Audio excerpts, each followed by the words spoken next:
welcome to my channel. So I'm going to do something a little bit different, still welding related with my channel. Most of my following crowd is, you're here usually for the things I build, but because it is welding and fabrication related, I do get messages from time to time asking me about different welding related things. And over the course of the last 2 years, I've noticed there's been a few things that have come up quite regularly. This isn't a regular welding video in the sense that most welding videos that I've seen focus on technique, on how to run beads in different positions, whether it's MIG, TIG, stick. The main focus is usually in, like how to put in a root pass, a cover pass, a hot pass. It's not really so much the building aspect or custom fabrication problems that we really experience doing this kind of work that I do. And then the other thing is what I'm going to tell you today is not really welding technique, but it's kind of peripheral welding stuff and equipment stuff that, to me, in my experience, this information is out there. If you're a welder, you probably know how to look for it or know about it. But if you're somebody like, I get a lot of people, you may see one of my builds on Instagram or here on YouTube, Facebook, whatever, and you're coming from something totally different. You may be working in a restaurant or you may work at a hardware store and you saw one of my builds and now you're getting into fabrication at home yourself. And what I'm going to show you is things that I tell new people all the time that have no idea, because they usually go out and they buy a welder. Let's just say TIG for the most part, because that's somewhat primarily what I'm going to focus on right now. Although some of this is going to help you on MIG, stick. You might even be able to use it on like gas cutting. But I'm going to focus primarily on TIG. You get a new machine and you're trying to learn and you have no idea that this stuff is out there for you and it's going to help you instantly. And it doesn't matter too. It doesn't matter veteran or a newbie coming in. I think in a lot of ways, if you're a newbie, this will probably help you even more to learn and get faster, better. But in any event, it's going to make a difference right away. And it's fairly inexpensive stuff too. So the first thing I'm going to talk about is hoses. There's a lot of talk and emphasis on torches, but hoses, it makes such a huge difference. I use pretty much all CK worldwide stuff now. With the rare occasion, I've got this big 26 here that's came with my factory machine that I will use on really heavy stuff. I've got this here today though as an example. So these CKs, they've got this flex head on here, which is nice because you can gently bend this head in any direction you need to get into a pocket that's tight. I mean, if you're just making flat welds on a table, it's not really going to matter too much. But once you start getting into some pocket welds and frames and corners, that helps a lot. But the main thing is these hoses. The factory machines come with a hose very similar and a torch very similar to this. And they usually give you the biggest one that the biggest one the machine is rated for. These torches come in numbers. So they give you the biggest torch, this one being a 26, to handle the amperage of your machine. But if you're doing more light duty stuff, I mean, most of the time I'm using a 17 torch, which is rated to 150 amps. Most of the stuff I do, most of the welding is under 150 amps. A lot of times I even drop down to a number 9 torch, which I'll show you in just a bit. But with these hoses that come with the machine, they're super stiff. I always say they're like a garden hose in the wintertime. But what happens is you're trying to weld with this. And again, veteran, pro, or newbie, it's the same problem. These want to twist. You can see when I let go, that instantly wants to twist. So when you're welding, that's constantly torquing on your wrist and your forearm. And it's enough having to try and concentrate and learn how to feed rod and weld. But with having this twist, it's a big issue that you're just fighting against. And plus the weight of this. So by dropping down to one of these new CKs, these hoses are like a noodle. And again, this is something that they don't teach you that in a welding school. A lot of videos don't talk about it. Another tip I'm going to give you right away is if you just take this and wrap it around your forearm one time, so that the hose is dangling off your elbow and not your wrist here and not your torch. This is a huge help. This one here, you can tell with this hose, it's even dark where I wear it around my arm all the time. But the way I know it's set up right is whenever I hold this like this and I can let go and that torch is just neutral. It's like dead, like a feather right there. And to me, that's right because this should be like a pen or a marker, however you want to look at it, like you're doing art. I look at this as like art, and you shouldn't have anything there. This should be like you're doing art and not even thinking about having to force this and feed your rod. So that's the biggest thing with that. We'll go ahead and talk a little bit more about these hoses since I'm on it, and then I'm going to jump back to cups and back caps. So whenever you get one of these, and this is a number 9, which I had just mentioned, which is even smaller. I usually use these for custom bicycle frame fabrication. These are rated to only 125 amps. Where that your number 17, which you can see the size difference, this is rated to 150, this is probably my most used torch size in the shop. But whenever you get these, it's going to come just like this. And one thing that's worth mentioning while I'm here is when you upgrade to this, you can get this in a 20 or 25 foot lead. Versus the whatever 12 or 15 that the stock ones are. So you're not dragging your machine all over the shop. You can just run your lead out. But it's going to come just like this on this end. So the next thing that I'm always going to get asked is, well, guy, how do I know this is going to hook up to my machine? What you're going to need to get when you get that is this part right here, which this is called a gas lock. It's about a 3/4 turn on and off. And that red hose I just showed you, hose end, is going in right there. And it goes up to this fitting. This is called a DINS connector or DINS fitting. And there's 2 sizes of them. There's a number 35 and a number 25. And the difference in the number is the diameter of this. This is a 1/2 inch across here, and the 25 is a 3/8. Now, you're going to be asking me then, well, how do I know which one to get for my machine? There is info available on the web, or you can look up, sometimes your owner's manual will tell you for the machine. But if all else fails, definitely contact CK Worldwide. They've got charts that tell them all that stuff. So they're going to get you hooked up one way or the other on which one you need to get this hooked up to your actual machine. Don't worry, it's not voodoo science. It's not really that complicated. So I'm going to talk to you just a second on this because, again, a lot of people, it doesn't matter if it's longtime vets or newbies. I still see guys with huge long ceramic cups on here and full-length back caps. and it makes this torch head huge.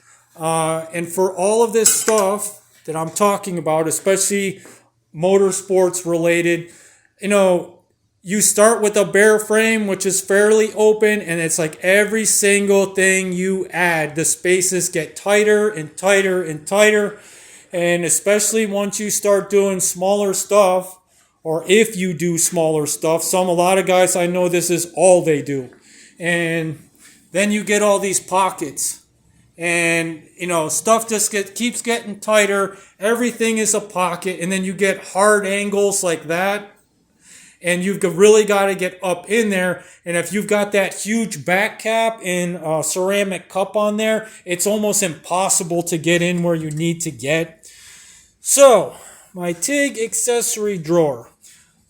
This is a regular cup that you're probably using on your new machine that you just got.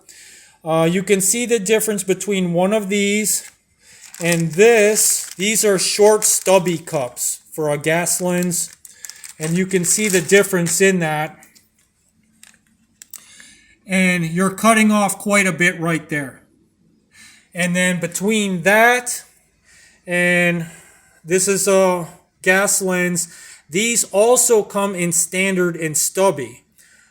But you can see the difference just from going from this standard collet body on the right and a stubby gas lens. That's a lot. We got long, medium, and short caps, back caps. These are what I run most of the time. There's no point in having all this sticking out there off the back of the torch. The only time I use those is if I'm welding long, hot beads with just a gas-cooled torch. That having that full length of tungsten, I found, is kind of acts like a heat sink so that the torch head doesn't get hot so fast. But for the most part, I just use these stubbies. So that's the main thing you're trying to do is cut that down in size. So right there, between this hose and between cutting that down and getting the torque off your arm, especially if you're a beginner, that's going to make it so much easier for you to learn and your learning curve much faster. But even if you're a veteran, who wouldn't want that? So the next thing that I'm going to get into here is hoods.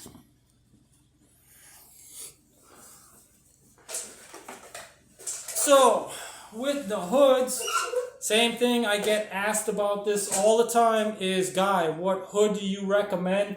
I don't really recommend one brand over another. So much of it is the same to me anymore. But what I always do recommend with this is find the hood with the most sensors, light sensors in the front. And there is a difference. Some hoods are only going to have sensors up here, and some might only have them down here. And the problem with that is especially when you get into a frame or a roll cage, a motorcycle frame, you're welding over here, and there may be a cross tube or a part right here in the way, and it's going to end up blocking the light over. If you have just one row of sensors and they get caught in a shadow, it's not going to trigger your auto dark, or you'll actually be welding and your auto dark will untrigger. So you'll get blinded, or you'll have to stop. And if you're mid weld, it's going to screw up the bead. Or if you're MIG welding, you're going to run right off of where you were supposed to be at. So I always say, that's my biggest tip I always say, is look for one with the most sensors. This is a Hobart Pro, which I don't think they make this hood with the graphic anymore. But the last I saw, you can still get just that. Just the auto dark lens itself. And any hood with this size opening, the standard opening, that goes right in. Now, I don't know what else is out there on the market right now that's comparable or maybe even is better than this now. I've had this hood for about 8 years now. It's never failed me yet, and it's been excellent at that. Picking up the light, I don't get blinded in a shadow. And then while we're on this, that's going to be my next biggest thing. And this is something that blows my mind. I learned about this almost 8 or 9 years ago now. And I remember old timers talking about it back in the day when I started welding in the late 90s, but I didn't really pay much attention to it at that time. And with TIG, this makes all the difference. But there's some guys out there, I'm not going to say names. There's one guy in particular I know of that's really high in the custom fab industry. And he had just found out about this only a few years ago, which it blew my mind that he didn't even know. So this is a 2.0 cheater lens. And it's called a cheater lens because this one being a 2.0, it magnifies your work by 2 times. So let me grab this camera and I can show you a little bit better. So this lens has a 2-time magnification. I don't know if you can see that, the difference. And these hoods, most people don't know. See if I can do this with one hand. They already have these plastic rails here on the sides, on the inside of your auto dark. Passive hoods have them too, for this lens to slide right in. And then that goes in there on the inside. The beautiful thing about these too, if you're somebody that wears glasses or bifocals or contact lenses, you don't need them. Once you put that in there, it basically takes over and does the same thing as what your glasses were already doing. And the nice thing about that, especially if you live in a colder climate, is you know how a lot of times you'll put your hood on and you've got glasses and stuff, and they'll start to fog up. And with these, that's not an issue anymore because it's like having your glasses in the inside of the hood.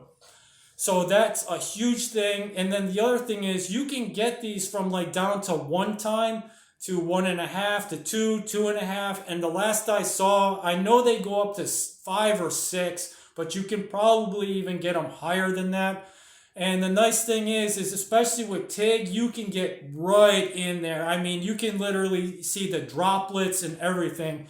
And I can't overemphasize that simple thing right there with the welding is if you can't see, I don't care how good of a welder you are, if you can't see what you're doing, it's only going to be so good. Yeah, you can get lucky with a blind weld. I've gotten lucky. There's been times where I've had to try my luck in a blind weld. But for the most part, please practice that. Is just being able to see what you're welding and just getting in front. Like I'm right-handed. So I try to weld from right to left when I'm welding right-handed. If I'm welding left-handed, which I'm very fortunate to be very ambidextrous with my hands welding. If I'm welding left-handed, I go left to right. And it's always so you're staying in front of that weld, because if you can't see what's going on in there, you're kind of screwed if you're blind.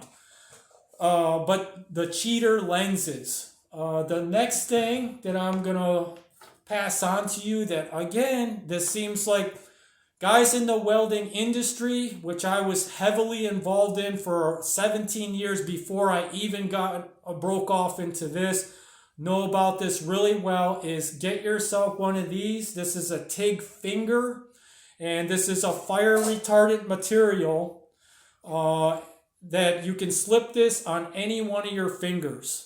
And it could be either hand too. It doesn't. Most of the time, I end up using it on my left hand. And what happens is, if you're welding on your whatever your material is here, your material is going to conduct heat. And especially if you're doing a long pass, this material over here is going to start to burn this hand right through your glove. And you need to have something on there to prop, for your feeding. So you can slip this on any one of your fingers that you need to prop with. Vice versa, if you need to have it on your torch hand like this, and you're welding here, and this material's getting hot, you can prop against this. Same thing, super inexpensive, super big help. There's other times where this isn't adequate for me. I'll just grab an old welding glove and throw it over the hot area that I need to prop on. And this one here might be on this hand, and I got an old glove here. But you can't have your hands getting burned while you're trying to make a good weld. It's the bottom line of that whole situation.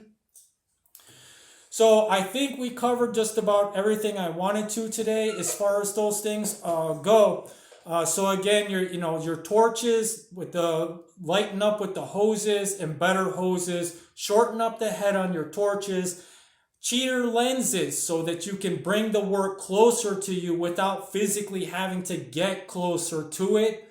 And then again with the Tig fingers, or even you could probably even make this out of an old welding glove if you just cut off a finger. So there's some things right there that have got nothing to do with the actual welding itself. That especially if you're just starting out, at the very least, it's going to help you to learn much faster. Making it easier on you is just going to increase your learning curve speed. And even with speed, that's one thing I was taught a long time ago is concentrate on making it right and speed will come. So that's another one right there, another freebie right there.